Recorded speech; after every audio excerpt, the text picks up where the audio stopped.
kita akan langsung lanjut ke pertanyaan berikutnya, Pendeta. Saya akan membacakan. Pertanyaan datang dari Dewi Murni Nainggolan. Shalom Pendeta, saya mau bertanya, apakah virus corona ini termasuk tulah? Mohon penjelasannya, terima kasih. Silakan Pak Pendeta. Terima kasih. Sekarang kan sudah ada Pak Johan, jadi jangan terus-terus, silakan Pak Pendeta.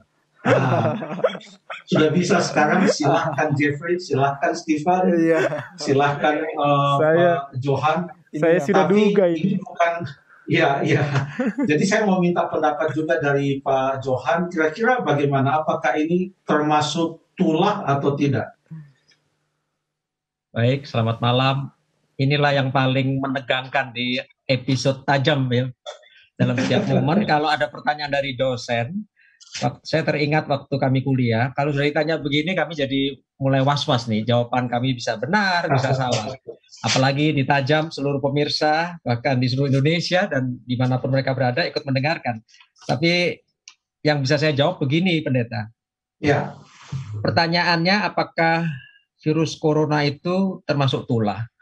Pada saat bangsa Israel dulu, tulah itu telah terjadi. Jadi memang kalau Tuhan izinkan sesuatu terjadi dan Tuhan ingin menghentikan, itu sebetulnya mudah sekali. Jadi memang kadang-kadang saya selaku umat Tuhan juga berpikir, saya kok berpikir ini memang Tuhan membiarkan supaya kita agak sedikit mengingat satu momen. Karena kita kadang-kadang mungkin harus diingatkan, tetapi kita juga ada was-wasnya. Kenapa ini tidak berhenti-berhenti gitu ya, tulah ini.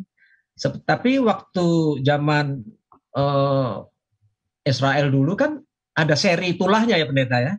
Setelah tulah ini muncul tulah yang lain. Nah, kalau di posisi COVID ini sudah 3 tahun berganti hanya karena adanya mutasi. Jadi ya kalau saya anggap ini memang rencana Tuhan ada. Kalau Tuhan ingin hentikan bisa, tetapi mungkin untuk sementara manusia supaya diingatkan kembali. Hanya itu yang bisa saya jawab. Semoga terima kasih Pak Johan. Bisa diluruskan nanti. Terima kasih Pak Johan. Apa yang Pak Johan sampaikan itu sangat memberikan pencerahan yang sangat baik sekali.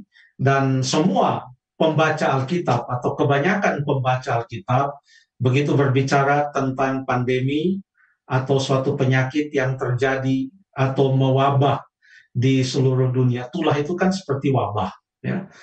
Tulah.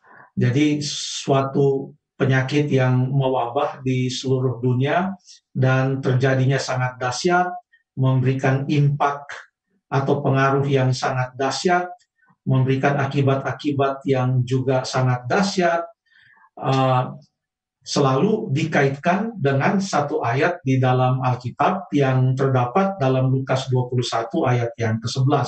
Dan ini adalah kata-kata dari Tuhan Yesus yang menggambarkan tentang tanda-tanda di zaman akhir ini.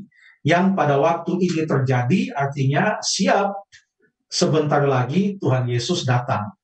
Jadi ayat itu mengatakan, dan akan terjadi gempa bumi yang dahsyat di berbagai tempat, akan ada penyakit sampar dan kelaparan, akan terjadi juga hal-hal yang mengejutkan dan tanda-tanda yang dahsyat dari langit.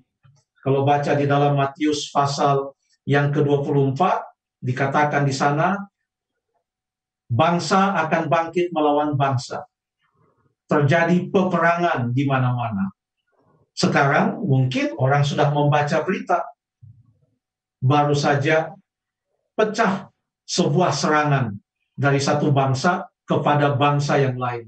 Dan ini hal-hal yang terjadi di zaman akhir menjelang kedatangan Tuhan Yesus yang kedua kali.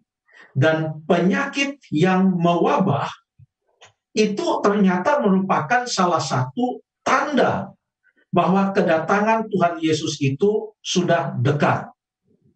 Tetapi yang Pak Johan tadi katakan itu sungguh menarik.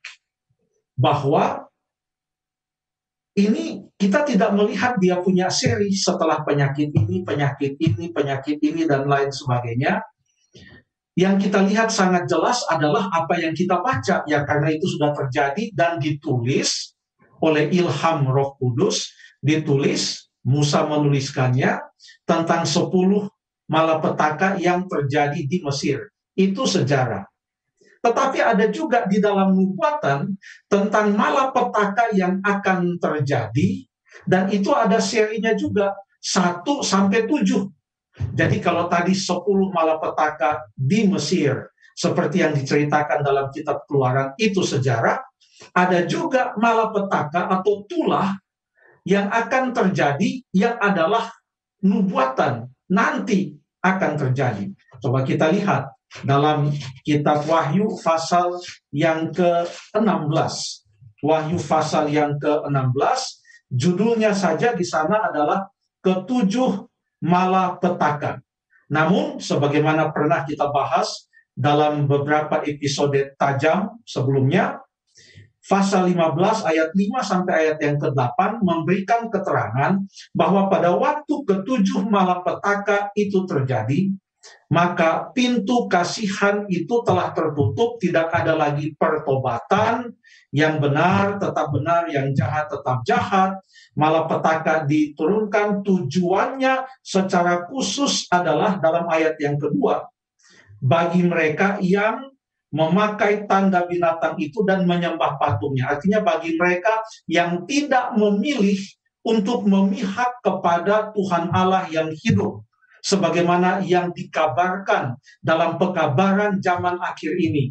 Ya, takutlah akan Allah, muliakanlah Dia, sembahlah Dia yang menjadikan langit, bumi, laut, dan semua mata air. Itu pekabaran Injil yang kekal yang diberikan. Tapi kalau mereka tidak mau menerima itu, tetapi melakukan yang sebaliknya, mengikuti pihak dari yang menentang Allah, maka mereka akan mendapatkan malapetaka ini. Sekarang pertanyaannya, apakah virus corona yang sekarang sedang mewabah ini di mana-mana? Kami di Korea ini, kalau tidak salah kemarin 171.000 kasus baru. Banyak sekali. Ya. Teman sekantor, pendeta juga terkena penyakit. Sekarang lagi dalam keadaan karantina. Apakah ini termasuk dalam 7 malapetaka? Kalau melihat dari semua catatan yang ada di dalam Wahyu pasal 15 dan 16, jawabnya adalah virus corona ini bukan termasuk 7 malapetaka. Tetapi sekalipun ini belum termasuk 7 malapetaka yang terakhir itu, karena kalau itu terjadi maka sekarang tidak ada lagi orang yang bisa bertobat. Tapi sekalipun virus corona atau pandemi yang terjadi sekarang tidak termasuk dalam 7 malapetaka itu, yang sangat jelas adalah pandemi yang terjadi. Jangan kita anggap ini hanya merupakan sebuah kebetulan saja. Tetapi ini semua terjadi merupakan amaran dari Tuhan yang mau mengatakan kepada kita, nubuatan-nubuatan digenapi, tanda-tanda kedatangan Tuhan Yesus yang kedua kali terjadi, banyak terjadi, makin intens, artinya kedatangan Tuhan Yesus sudah semakin dekat. Terima kasih.